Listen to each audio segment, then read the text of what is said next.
Hello friends, कैसे हैं आप सब लोग। तो आज मैं आपको सिखाऊंगा 1 kg का ये केक। बहुत ही प्यारा सा और सुंदर सा और आसान सा भी कह सकते हो ये केक है।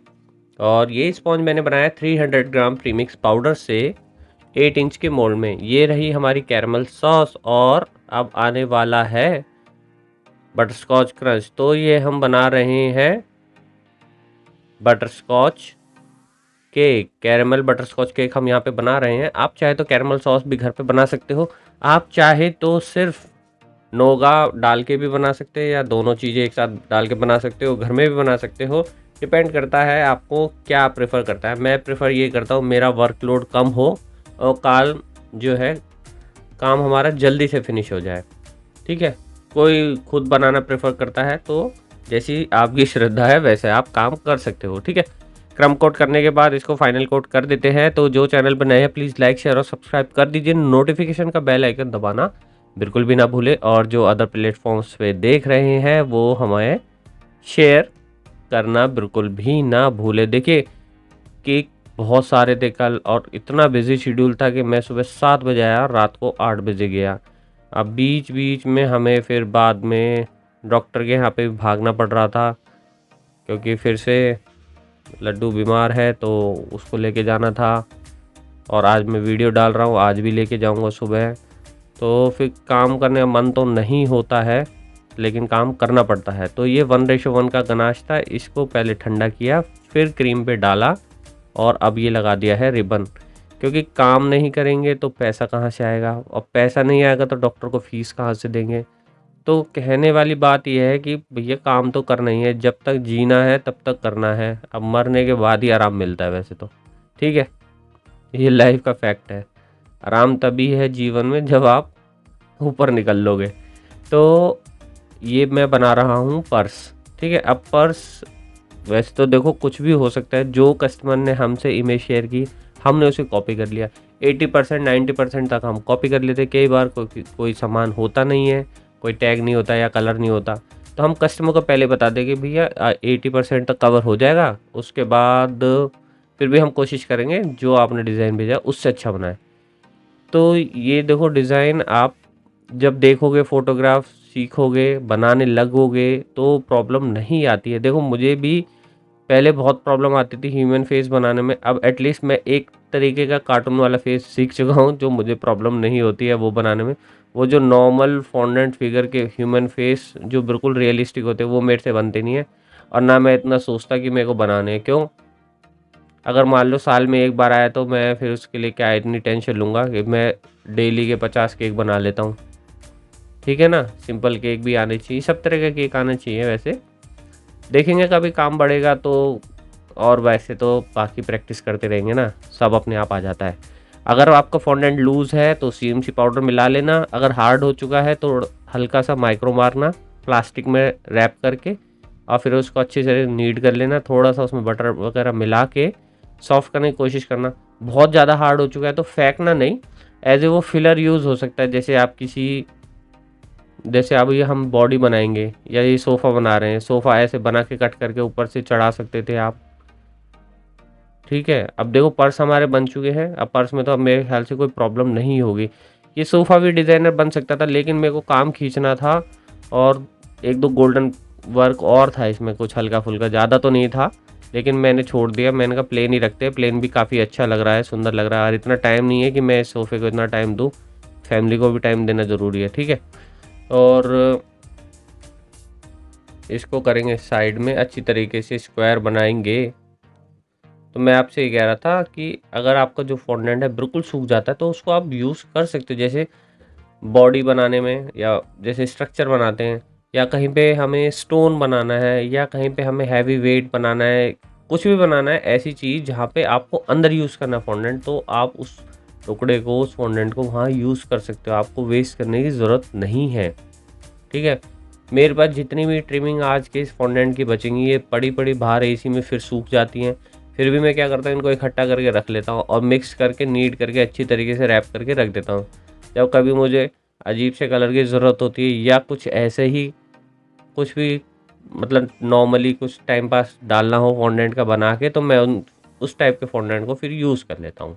ठीक है, तो ये सोफ़ा हमारा बन चुका है। सीएमसी पाउडर हम यूज़ करते हैं हार्डनिंग के लिए, पानी को यूज़ करते हैं फॉन्डेंट को स्टिक करने के लिए, और क्या करते हैं, और कॉर्नफ्लावर को डस्ट करते हैं अपने फॉन्डेंट को रोल करने के लिए।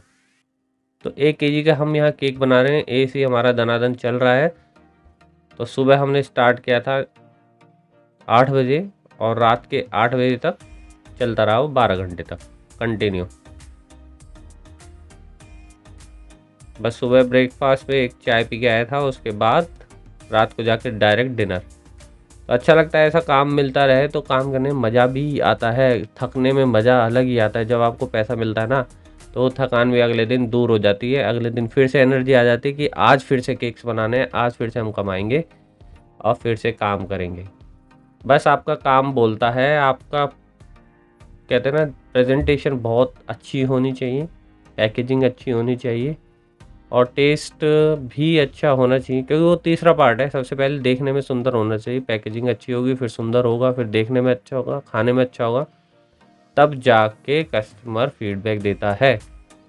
ठीक है, तो ये हमने बना दी है बॉडी। अब ये सब चीज़ें ना आपको डिटेल वीडियो में, किसी भी ट्यूटोरियल वीडियो में आपको देखने को मिल जाएंगी, आप वहाँ से ईजिली सीख सकते हो। यहाँ से भी आपको आइडिया मिल जाएगा किस तरीके से आप सीज़र से कट कर सकते हो, पानी से स्टिक कर सकते हो। इस तरीके से मैंने सिंपल सा सोफ़ा बना दिया है। इसके ऊपर आप चाहे तो गोल्डन लेस का कुछ वर्क कर सकते थे, है ना? तो काम करते रहिए और काम सीखते रहिए। ये स्ट्रक्चर बन चुका है। वाइफ़ को अगर आप ये केक दोगे ना, बहुत ज़्यादा पसंद आएगा। अच्छा, एक चीज़ और आई थी, एक कमेंट आया था कि बहुत लोगों की चॉकलेट गार्निश में स्वेटिंग हो जाती है। ठीक है, फ्रिज में भी स्वेटिंग होती होगी और वो बाहर जब लेके आते हो उसे वो टूट जाती है और दोबारा उसको मेल्ट करते हो तो वो मेल्ट नहीं होती है। अब मैं बताता हूँ आपको क्या कारण हो सकता है। कारण ये हो सकता है मेरे हिसाब से, जब आप फ्रिज में पानी की बोतलें रखते हो, दूध रखते हो, ठीक है, जूसेस रखते हो, कोई भी लिक्विड आइटम रखते हो, तो ह्यूमिडिटी आपके फ्रिज में बढ़ जाती है और आप जब चॉकलेट गार्निश रखते हो तो उनके ऊपर वाटर के छोटे छोटे ड्रॉपलेट्स आ जाते हैं और उसकी वजह से आपकी जो चॉकलेट है वो सॉगी हो जाती है। तो इसलिए हमारे पास है तो नॉर्मल फ्रिज घर वाला ही, लेकिन हम उसमें पानी की बोतल नहीं रखते, कुछ भी ऐसा आइटम नहीं रखते जिससे ह्यूमिडिटी बढ़े। बस हम रखते हैं क्रीम, वो भी सबसे नीचे, और वो भी दो एक फ्रिज में, दो एक फ्रिज में, ऐसे करके मैनेज कर लेते हैं। ज़्यादा नहीं रखते, पानी की बोतलें नहीं रखते, कोई भी लिक्विड आइटम ऐसा हो जिससे फ्रिज के अंदर ह्यूमिडिटी हो। हाँ, जब ड्राइनेस हो, ज़रूरत होती है, मतलब बहुत ज़्यादा ड्राइनेस भी हो तो पानी भी रखना पड़ता है कई बार। जब बहुत ज़्यादा, जैसे अभी समर्स हैं, लू चलेंगी और आपके केक में बहुत जल्दी ड्राइनेस आएगी, केक में क्रैक्स भी आएंगे, तो थोड़ा पानी रख दोगे आप, पानी का बाउल रख दोगे तो ह्यूमिडिटी जो है उसकी मेंटेन हो जाएगी, मॉइस्चर मेंटेन हो जाएगा, इतनी जल्दी क्रैक्स भी नहीं आएंगे। बाकी तो आप जेल और ग्लेज लगा के कवर कर ही देते हो, लेकिन एक दो बारिश होते ही फिर क्या होता है, आपके जो फ्रिज है उसमें पानी आने लग जाता है ना? आपने नोटिस तो किया ही होगा ये चीज़, और नहीं भी किया होगा तो आपको पता तो होगा, कुछ ना कुछ होता रहता है फ्रिज में, लेकिन होता क्यों है ये पता नहीं। चलिए, आज आपको पता चल गया होगा। ठीक है, अब ये देखो, मैंने वीडियो को 3.5x की स्पीड पे कर रखा है। बहुत टाइम लगता है, आपने देखी ना टेबल कितनी फैली हुई है, इतना ही सामान इधर फैला हुआ है। अब एक वर्किंग टेबल पे बहुत सारा काम करना। अभी इससे पहले मैंने क्या बनाया था, केक, ये देखो, अब देख लिया फेस आपने कैसा लग रहा पास से, ऐसा बनाया, ऐसा मेरे को आ गया। अब सीखना, मैं फटाफट से बना लेता हूँ। अभी मैंने सबसे पहले 2 किलो का केक बनाया था, फिर 1 kg का बनाया, फिर 1.5 kg का भी बनाया, अब ये बना रहा हूँ। फिर शाम का एक केक है 1 kg का, फिर रात का एक केक है ½ kg का। 4-5 केक ऑलरेडी हाफ kg के हैं। और किसी पे गाड़ी बनानी है फॉन्डेंट की, किसी पे आदमी बनाना है फॉन्डेंट का, किसी पे जेसीबी बनानी है फॉन्डेंट की। अब इतना सारा काम है और कस्टमर से पूछो पैसा देने की तो ऐसा लगता है जैसे उससे पता है क्या उसकी प्रॉपर्टी में हिस्सा मांग रहे हो। देखो, काम तो होता है ना, काम का पैसा लेना भी ज़रूरी है। हम ये नहीं कहते कि हमारा सामान ज़्यादा लग रहा है, लेकिन मेहनत कितनी करनी पड़ती है, एक-एक चीज़ को, एक-एक डिटेल को कितने बारीकी से हमें काम करना पड़ता है। तो आप पैसा भी उसी हिसाब से लिया करें। ऐसा नहीं है कि बाबूजी कुछ भी दे दोगे हम रख लेंगे, ऐसा नहीं है। जहाँ कॉन्फिडेंस रहेगा पैसा अपने आप आता है। अगर कस्टमर आपको बार-बार बार्गेनिंग करने के लिए बोले तो बोल दो ठीक है, आप प्राइस कम तुम कर दो और हम क्वालिटी में फिर कमी भी कर लेंगे। आप पैसे में कॉम्प्रोमाइज़ करोगे तो हम क्वालिटी में कॉम्प्रोमाइज़ करेंगे, ठीक है? अगर आप पैसा पूरा पे करोगे तो आपको क्वालिटी में कॉम्प्रोमाइज़ करने की ज़रूरत नहीं है। तो अपने आप ही फिर कस्टमर भी मान जाते हैं। कोई-कोई ऐसा होता है जो नहीं मानता, लेकिन बहुत लोग समझते भी हैं जो रेगुलर यूज़र्स होते हैं फॉन्डेंट के उनको दिखता है डिटेल या कितना सारा काम किया है, कितनी मेहनत की होगी। एक-एक डिज़ाइन को बनाना, एक-एक पार्ट्स को बनाना। अभी जैसे यहाँ मैं ब्लैक कलर यूज़ कर रहा हूँ, मैं अगर यहाँ पे वाइट कलर यूज़ करने लग जाऊँगा फॉन्डेंट का तो सारा फॉन्डेंट मेरा ब्लैक हो जाएगा। तो ये भी बहुत बार-बार साफ़ करना पड़ता है, हाथ भी क्लीन करने पड़ते हैं। इन सब चीज़ों से काम करना पड़ता है। और जो चैनल पे नए हैं उन्हें बता देता हूँ कि ऑलरेडी स्पॉन्जेस की वीडियोस, गार्निशिंग की वीडियोस, स्टोरेज कैसे करें अपने प्रोडक्ट को उनकी वीडियोस, और चॉकलेट केक्स के दुनिया भर के डिज़ाइन और बाकी दुनिया भर के डिज़ाइन चैनल पे ऑलरेडी हैं। पिज़्ज़ा की, और कौन सा आता है वो पार्सल जो आता है वो, और मेरे को याद नहीं आ रहा नाम। बाकी कुकीज़ की बहुत सारी वीडियोज़ है, आप 300 से ऊपर वीडियोज़ है, सारे आपके काम के, सारे टिप्स और ट्रिक्स मैंने शेयर कर रखे हैं। अच्छा, ये लैपटॉप भी मैंने बनाया था, लेकिन फिर बाद में इसकी ज़रूरत नहीं पड़ी क्योंकि मना कर दिया था कस्टमर ने। तो फॉन्डेंट का सिंपल सा है, बाकी कोई बड़ी बात नहीं है इसमें। पर्स हमारे देखो सूख गए हैं इसी की वजह से, पानी लगाया और ये रिबन जैसा यहाँ पे चिपका दिया, शायद कपड़ा का होगा कुछ, जो भी है। अब देखो इस साइड पूरी टेबल भरी हुई है, इसलिए लास्ट मोमेंट में मैं यहाँ पे बना रहा हूँ। लाइटिंग वाइटिंग मैंने कुछ नहीं देखी क्योंकि कस्टमर बिल्कुल बाहर खड़ा है केक लेने के लिए।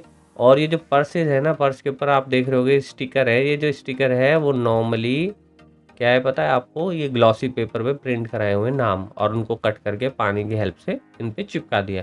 जुगाड़ करने में हम माहिर हैं, जुगाड़ करते रहते हैं, जुगाड़ से ही हमारा काम चलता है। बैम्बू स्टिक लगा के अच्छी तरीके से सोफे पे मैम को बैठा दिया है। श्रीमती अब हमें लिख देना है, और जो लड़के देख रहे हैं, जो हस्बैंड देख रहे हैं, वो अपनी वाइफ के लिए इस तरीके का केक बना सकते हैं, तो वो भी काफ़ी खुश हो जाएंगी आपको कि आपने उनके लिए इस तरीके का केक बनाया। आई होप आज की वीडियो आपको पसंद आई होगी। कोई भी प्रॉब्लम होती है तो आप कमेंट सेक्शन में पूछ सकते हैं। और हाँ, फॉन्डेंट को आप हमेशा बाहर ही रखना है, प्लास्टिक के अंदर एयर टाइट कंटेनर में, फ्रिज में कभी नहीं रखना है। और ये केक अब मेरा पिकअप होने जा रहा है, मैं इसको फ्रिज में नहीं रखूँगा, डायरेक्ट अब ये